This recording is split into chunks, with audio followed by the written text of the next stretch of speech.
You go. Okay, I hear myself, I see us. Yeah, if there's any problems with the stream, as always, please let me know. We'll adjust on the fly. But hi, everyone. This is the official start of the stream. My name is Russell Up with the Academy of Interactive Arts and Sciences. We're here every week talking about games and talking to people in the gaming community. And today we're very fortunate to have Alex from Heart Machine. How's it going? How's it going, guys? Alex, for anyone that doesn't know who you are or your company, could you give us a quick little summary? Sure. I'm Alex Preston. I'm the creator of Hyperlight Drifter and Heart Machine. We just released it on March 31st of this year for PC, Mac, and Linux, and we're currently working on the PS4 and Xbox One ports. That's very, very cool. So, if I can just get a little more information about how you started the company, and I know you guys started a Kickstarter for the game. Kind of, can you give us a journey of the development of everything? Yeah, so it's a strange journey. Hmm. I was developing this game really loosely back in like 2012 and early 2013. And then Bo, the creator of Samurai Gun, joined up with me to prototype it. And I launched a Kickstarter in 2013, and we raised quite a bit more money than I had initially asked for. So then I was able to hire a full-time team of about five of us for almost 2.5 years. We were working on it straight until this year when we released it. We're still working on it, but it's the ports. So yeah, it was a crazy time, and I hadn't really made a game before. I'd done a lot of goofy prototype stuff that I'll never show anybody in my life. But other than that, like I hadn't released anything, not even any shareware or anything like that. So this is my first official real game. That's cool. So, what is your background a little bit, if you don't mind me asking? Have you, other than prototyping, have you really, did you come from a company, or was it all just home taught? Um, I am a fine artist by trade originally, Hmm. but I grew up a computer nerd and video games nerd, so that was always something that I was doing. But went to school for fine arts, doing a lot of different things, large format painting mostly, and then I ended up working in commercials for a while, doing storyboarding and style frames and VFX work and stuff like that. So I was all over the place, Very all cool. over the place, Um, interdisciplinary. So. Very, very cool. And with Kickstarter too, how was that experience for you? And was it difficult? Was it easy to master for you? Kickstarter is difficult for sure. It is not an easy thing. I don't think it's easy for anybody. Yeah. Even if you have like the simplest campaign, the crux of it is that you have backers that you have to respond to, that you have a responsibility to deliver your product to. And if you have any semblance of self-respect, or you actually want to create the project that you're setting out to create, there's a certain amount of pressure added to that Mm. when you have some excitement behind your project. So yeah, regardless, it's even the simplest campaigns. There's going to be people that are waiting for the thing you have promised, and that adds a certain element that you don't necessarily have if you're just working in a cave by yourself or with a team. Yeah. I guess too, going to the game itself now, um, Hyper Light Drifter, from what we read, is based on your own personal experience with disability. Would you be willing to talk a little bit more about how that influenced the game design and your outlook on the game? Sure. Yeah, I mean, I've always had chronic illnesses. I was born with a heart condition, so I've dealt with that my entire life. Sometimes it gets pretty rough, and then some other genetic issues that cause lots of basically problems you shouldn't have until you're like 90 years old, Mm. if ever. So I have a very complicated medical history, and I've Mm. been down some really dark roads, um, and that ends up being a part of what I want to express in my work, to other people, and it's the main thing that I want to express because it's an outlet for me. It's a creative outlet and it's an emotional outlet, and if I can resonate, if I can connect with people, Mm. then that helps to maintain my own sanity, Mm. helps to make me feel like I'm not so alone. Mm. And I've been fortunate enough to, even before the game came out, like there were people throughout the process once I launched the Kickstarter, and even now, that reach out once in a while and talk about and share their own very dire personal histories. And I feel fortunate to be a part of that because I don't know any of these people, like complete strangers that are able to express these really personal and intimate stories, because they relate on some level, Mm. and it makes me feel honored that they can do that, and it's a very brave thing to do as well. Like I know it's not easy, so that's one of the, I guess, one of the best parts of doing this project, and actually being more public about my own situation, Mm. because I'm typically a very private, or have been previously a very private person as far as my own life goes and even my own work. But this has opened me up to a lot of different people and opportunities and discussions I wouldn't have had otherwise. And to get to know some of these people, even on a very small level, and even just online, is something that I don't know. It's maybe it's kind of cheesy, but it's really touching, and I don't mean that in like a diminishing way. It's just like it is. It like emotionally, it helps me connect with them, that they have found some connection with me as well, and it makes me feel like more of a human and less of a flaming trash pile of a body. So No. Well, kind of going with that, we have a question on Twitch right now from Nightquaker asking a little bit more about the inspiration behind the game, not only from yourself but from other mediums or other sources you've seen, such as Nightquaker saw connections to Evangelion. Um, any connections there? yeah, absolutely. I like a lot of old anime and new anime. I'm a nerd to the core, so I like all the nerdy things. I'm a geek for well animated things, and typically Japanese animation has had some of the best stuff. Um, and there's many sources that I draw from, uh, inspiration wise, whether it be fine artists like classical painters, Mm. um, or even modern artists and illustrators. I'm kind of a hoarder of art, at least digitally. Mm. I think like a lot of people on Tumblr are. But I have my blogs that I go to, and I have the things that I grew up with, and whether it's video games or books or anime or any of those things, I draw from all of them, because how can you not? Mm. Like, you are your inspirations, and for me, I wear that on my sleeve a lot, but I try and do something with my sources that's unique and feels like it's my own. Otherwise, why even put it out there? I don't. Mm. Yeah, I mean, inspiration is one thing, but cloning is another. So I really try and figure out what I like about those things and extrapolate that and make it into something that's at least unique to me. Mm. I guess there's two questions I have from there. One is in terms of, I guess, gameplay. What else is your inspiration? Other games that have inspired you, or games that you really enjoyed that you kind of are inspired by in the game? A lot of games. Like I mean, some of the main sources we kept going back to throughout game design. Link to the Past was a common one, just because it was the first. It was the first time I found a game that felt like the design was nearly flawless in what it had done for the time. You go back now and it still stands up really well, even in the face of modern games. Like, there's some old things about it, and that's fine, but it still remains like a shining gem. It's like, yeah, I can go back to this as a reference point for incredible, like almost immaculate game design. Like, everything ties in so well, and even the style itself is very timeless because of the simplicity of it and just the sharp design work that they had done in the aesthetic.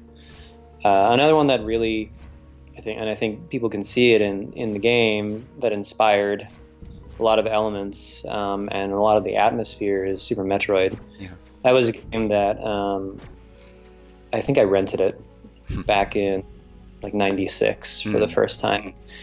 And it immediately caught me because I had never seen a game that did atmosphere like that before.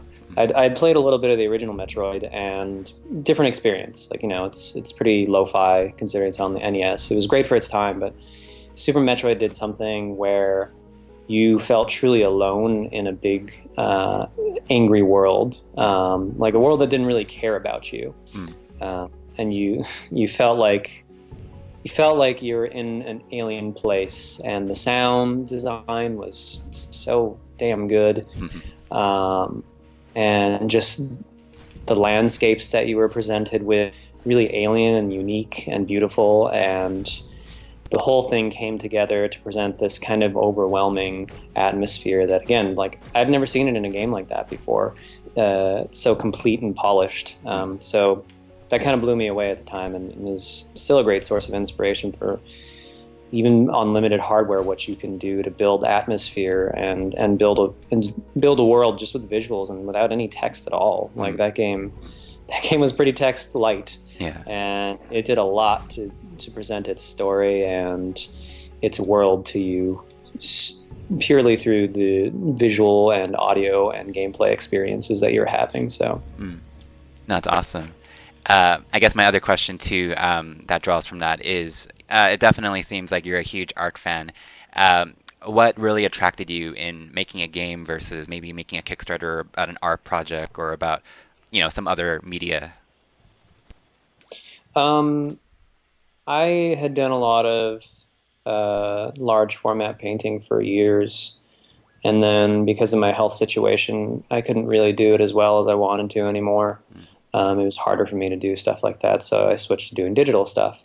And I had always wanted to make video games, even as a kid. Like, I had ideas to make video games, but I hadn't really considered it a legitimate pathway until maybe like 5 years ago, when it became, or maybe like 6 years ago, when it became much more of an open-ended opportunity because of all the tools that are available to everybody now.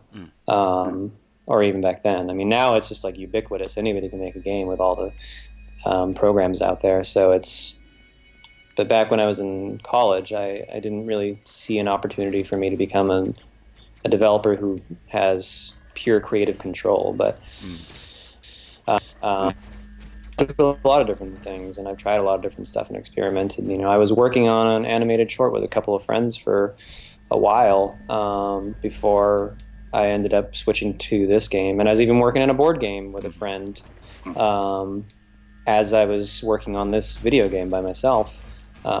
So I don't know. I've tried a lot of things, and some things have stuck to a degree, but nothing as much as game design has, because it's kind of a holistic experience where it's every part. And having been the kind of guy that likes to do music and likes to do programming a little bit and likes to futz around with as many programs on PC as I can, and likes to paint and likes to write stories and do all these different disciplines, games are kind of the end-all be-all, because it's all those things combined and more, because you have this interactive experience that you don't get from any other medium. Very cool. And I'm out of curiosity. Oh, sorry, I'm hearing myself on the mic a little bit. Going towards your team a little bit. Obviously, you had a great team around you, from Disaster Piece to a lot of help. Can you talk a little bit about the team composition? Yeah. So Bo and I started working together again like 9 months before the Kickstarter launched. And he's a super talented guy. Like, he knows 2D game design inside and out, because he's been doing it forever and ever, since he was a kid, basically. And so he was a great partner to work with to prototype this out. And he was a go-to for feel a lot of the time, and him and I would have long discussions about like frame by frame data on the sword swipe or on any of the guns, and just like boss patterns and all these very intricate things that other people on the team didn't necessarily have the stomach for, because when you get into feel, it's like it matters a lot, the frames that you're counting. Teddy he's now going to Square Enix in Montreal to go do his own creative directing project, which is great for him. But he had done other projects like Disney and larger companies. So he's been a part of big machines in the past and has a more professional history than any of the other people on the team, as far as games go.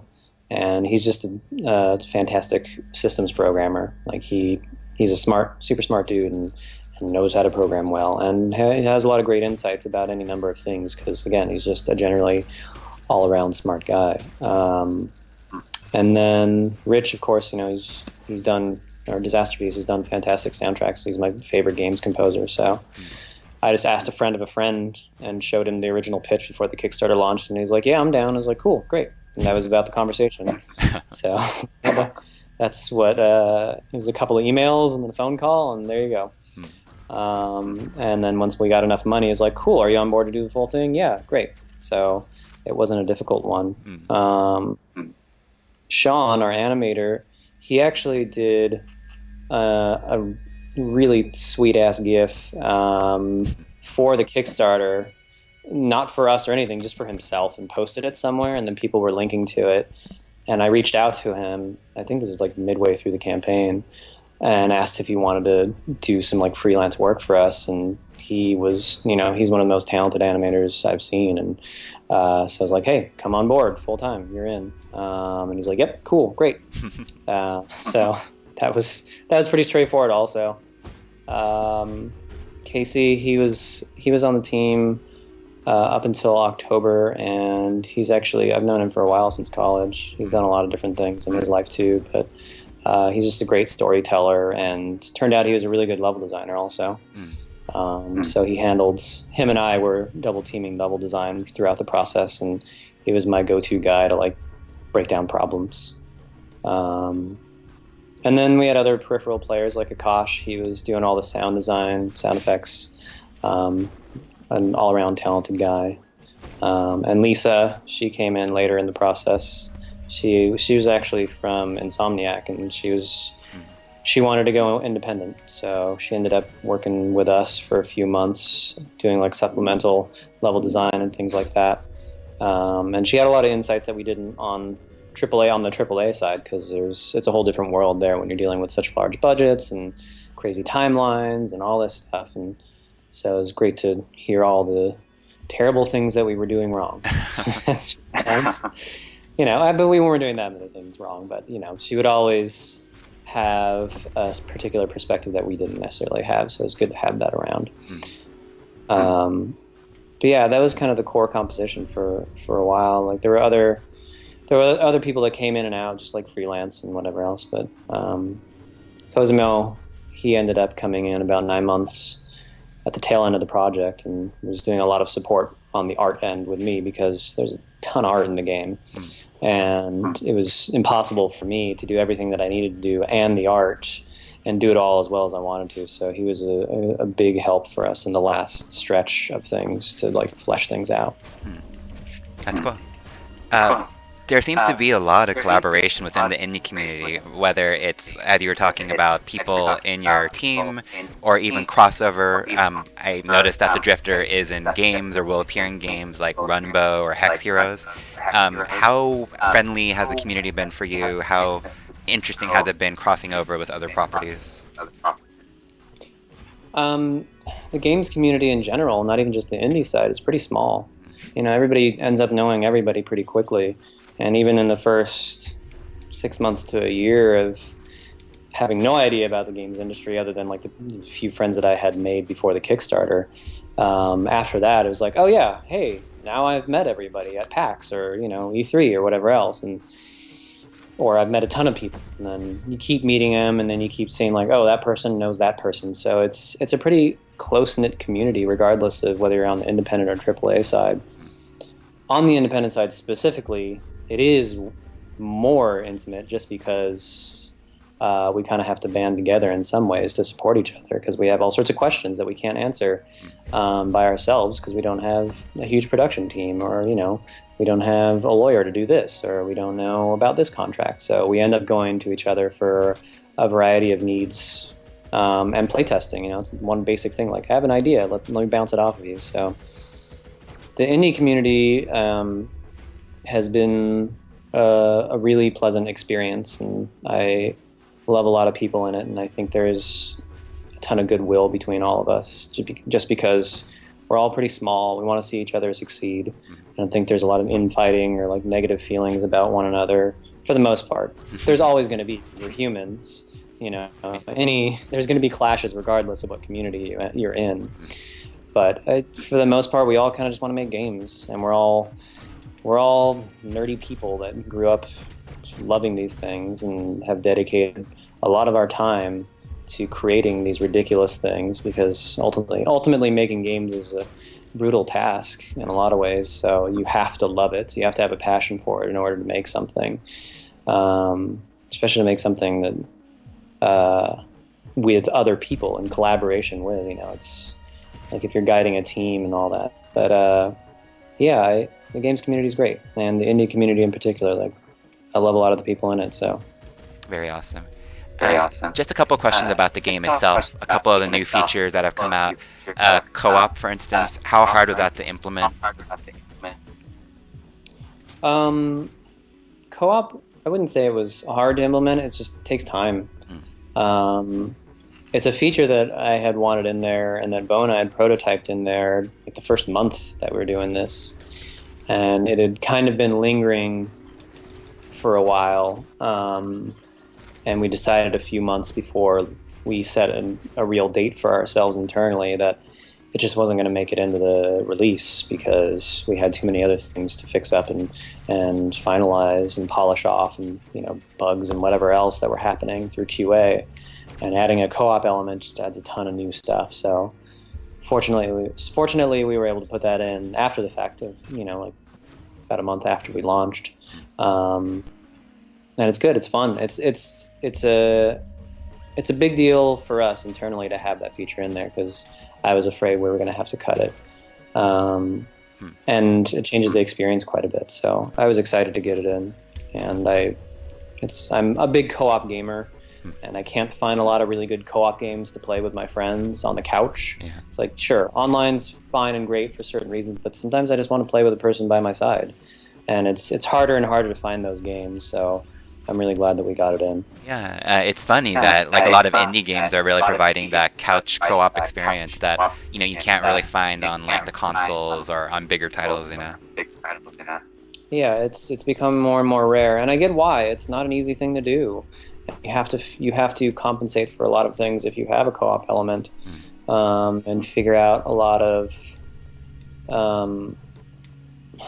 back doors for things, or solutions for level design or enemy design that you wouldn't have to if it's just a single player campaign, or if it's multiplayer online. It creates a different dynamic. So it's extra work for sure. And again, it wasn't necessarily like brutally hard work. It's just a lot of work to do that. Just out of curiosity, when you go into co-op, does the game design change at all? More enemies, or is it just the regular game in co-op? So there's some balancing with the characters in themselves. Like, the second player can't heal. He steals life away from the first player. And the bosses have double health.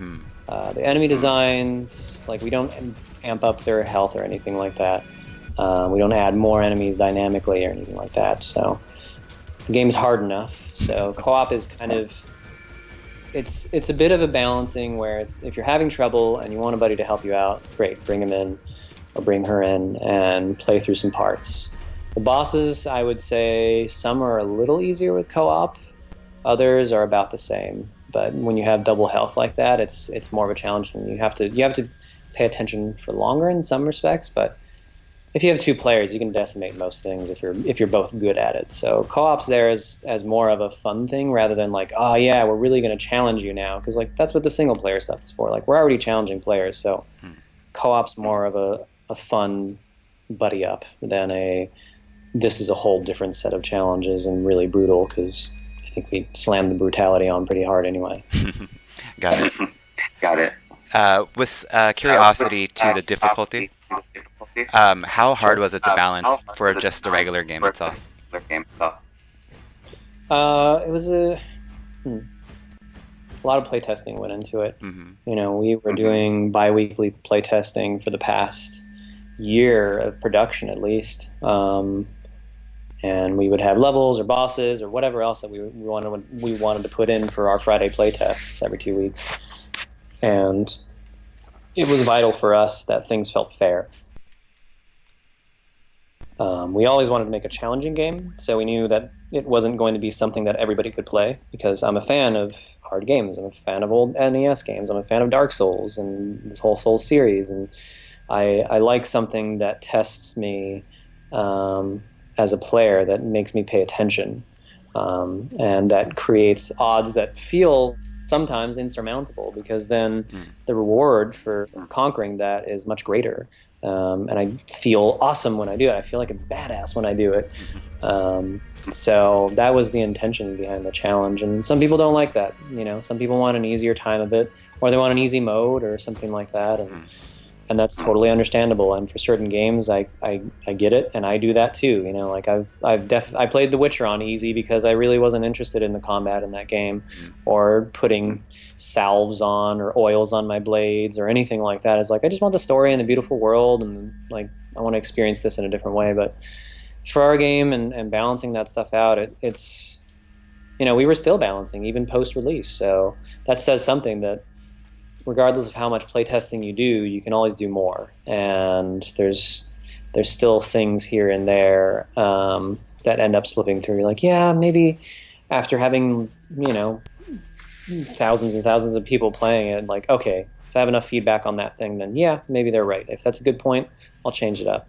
So we were making tweaks and adjustments for the first few weeks in response to feedback, and I think for the most part, our difficulty was pretty spot on with what we wanted. But there were a few little rough edges. They're like, yeah, that's a good point. Let's change that value. It was nothing major.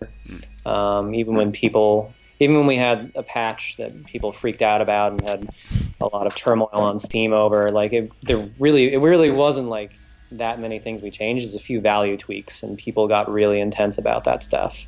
So we pulled back a little bit and like, okay, that's fine. Well, we're trying things out. We're just trying to shave off the rough edges and make it a more polished experience. So something that feels fair all the way through, and getting rid of any of the weird hitches or anything like that when it comes to gameplay. So balancing is a very difficult thing, and it's kind of, you could balance until the end of time, basically. And you see that happening with online multiplayer games, where they're always updating balancing, whether it's Street Fighter or Dota or TF2 or whatever else, like or StarCraft. Like, they're still making balance changes to StarCraft 1, or they were not too long ago. And that game is a million years old, so balance is hard. Yeah. Hard to achieve, regardless of the game that you're making. But I think it helps if you know what you want to do and like what kind of challenge level you're looking for. And we were always looking to make a hard game. So you definitely seem very responsive to community and to the response that you get from the game. How often do you check like Twitter, Steam, the forums? Pretty much constantly. I have other work to do, but I check in once a day on certain things. Email is always open, and I reserve specific days, like today, to just be an email day, because I have to go through a bunch of different responses. There's support emails, and we're a small team still, and I'm the person that's going through these things and answering stuff personally, whether it's on the Kickstarter or otherwise. And I still have a lot of responsibility for our backers, and I still have a lot of responsibility to people that have purchased the game. So I want to be there, and anytime something goes wrong or somebody's disappointed or somebody's angry about something, like, I feel bad about it, because I want everybody to have a good experience with our game. Sometimes on the more rare occasions, for the most part, things have been very positive. Even people who are upset about things, like, just talk to them and let them know and try and solve it. And if I can, I will. That's great. But then there are the people that are going to be jerks about things, and you got to let that go and be like, yep, they just want to be jerks, and that's fine. Let them be a jerk. But I've been fortunate enough to not have too many jerks yelling at me. It's mostly just been people who are passionate about things and really enjoy it, or passionate about things and get mad about a thing, and we can talk about it and discuss it like rational beings. So I'm happy to do that stuff. And I feel very, very responsible as the creator of this thing to be responsive. I never liked when developers would just like shut down or just never talk to their fan base or the people that invested in them and supported them. So I'm not that kind of human. I need to be in contact, and I need to be responsive because I feel an obligation to do it in a positive way, not a, oh God, I'm guilty. It's just like, yeah, I want to be engaged. I want to remain engaged. I like to talk to people about this stuff, and I want to hear people's thoughts on things. So, I mean, definitely it seems like there's a lot of lessons you learned from developing this game. Maybe what's the biggest takeaway that either you took for yourself for future games or for tips for someone else that wants to go on the same journey as you? don't go on the same journey as me. That's my advice.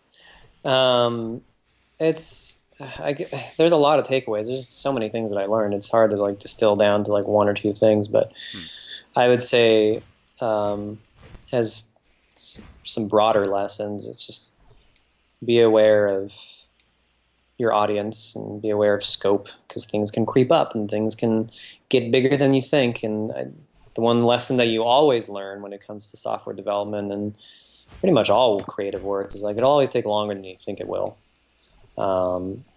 Even when you're like, yeah, that's a 2-week job for sure, or that bug right there, we can solve that in a minute. It's very rare that it takes less time.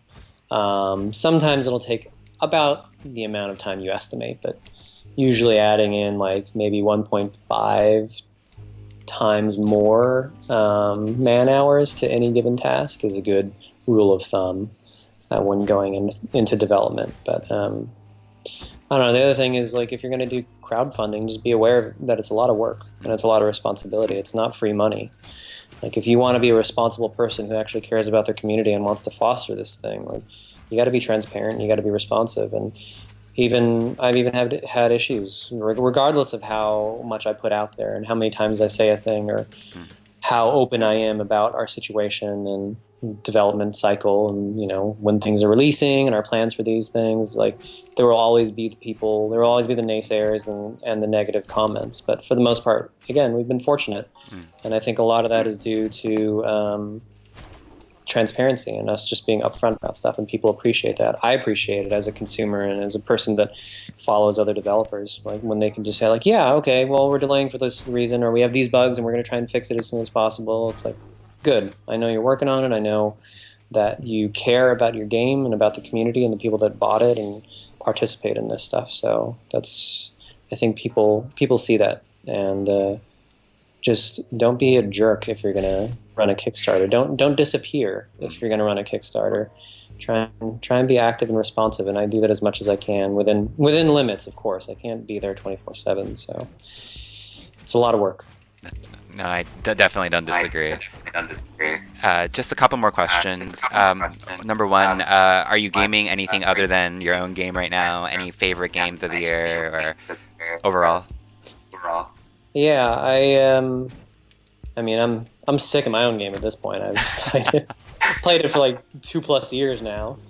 Can only play the same game so many times. No, I love my game still, but it's at a certain point, like I know it inside and out and backward, and so I'm playing it occasionally for the purposes of port work, because putting it on those consoles, you have to make sure that everything is right for it, and I want to put the best version out there. But beyond that, I've been played Uncharted. That was fine. It was good. It was a very beautiful game. I think Doom is going to be up there for one of my games of the year. It's pretty fantastic. It's really satisfying to play that game, and they did pretty much everything right in that game. Like it's just super good. And Overwatch, or I should say TF3. That's a pretty good game. I was a big TF2 fan, and I was kind of pissed off at that game at first when I played the beta that everybody else played. It's just like, oh, they're just really, come on, Blizzard, what are you doing? Like, yeah, it's super polished, and like I see what you're doing, and it plays really well, but TF2 has so much heart and soul, and the writing is so brilliant in that, and it just made me angry to go to something with terrible writing, because Blizzard has notoriously bad writing, and this is no different. But once you get past that, it's like, okay, cool. It's one of the most polished experiences out there. Like, you tend to forget at certain times like how much time and effort that Blizzard puts into their products, and it shows. It really like drips and oozes. Like, we put a shitload of money into this, and it's great. And it plays really, really well, and it's very enjoyable. Still don't really like some of the characters, and the writing is still terrible.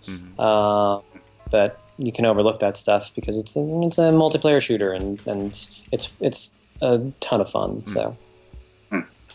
And I guess my last question is about the future of for you. I know that you're porting Hyperlight Drifter. I also know that you have a collector's edition that you just announced yesterday, I believe. Yeah. Anything else I'm missing? No. We've been working with IM 8-bit on that. We have like a vinyl.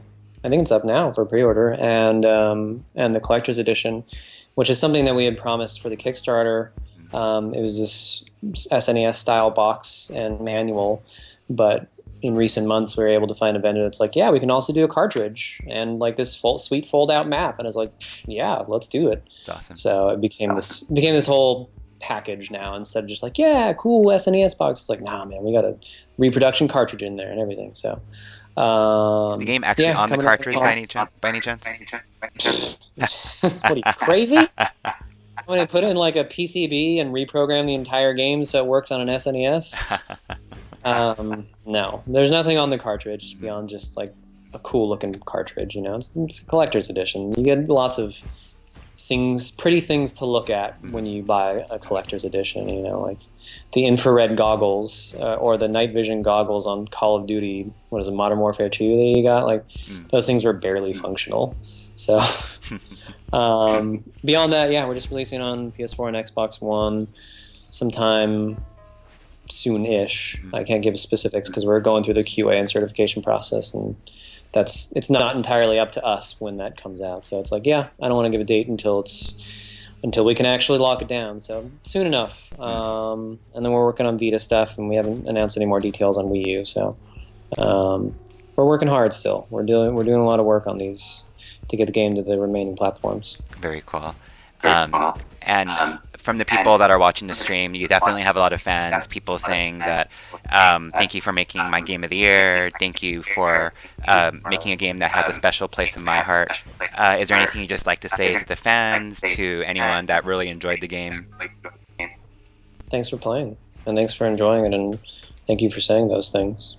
You know, as a creator of things, I guess the best thing you can ask for is for it to be loved by people, or for it to just even resonate with people in any way, whether it's negative or positive. Like, the fact that people are talking about it and that it's even a conversation is pretty great. So yeah, just thanks right back. Very cool. And if anyone wants to follow you on like social media or contact you, any easy way to talk to you? Just on Twitter at HeartMachineZ, and then because I couldn't get at HeartMachine, some jerk had it already. I don't even know if they use it. And then you can go to our website, heartmachine.com, and you'll find links for support or anything else like that if you need to reach out. Awesome. Well, Alex, thank you so much for your time. Thank you for coming on here, and thank you for making a fantastic game for all of us to play. Thank you. Thanks for having me on. All right, no problem. And a video archive of this will be up early tomorrow, so I'll tweet that out. And I will be back next week with another game. Thank you again to Alex. Thank you to our intern, John, who's playing the game right now in the background. And we'll see you guys next week. All right, guys. We'll see you next week. Take care. Bye. Bye, guys. Thank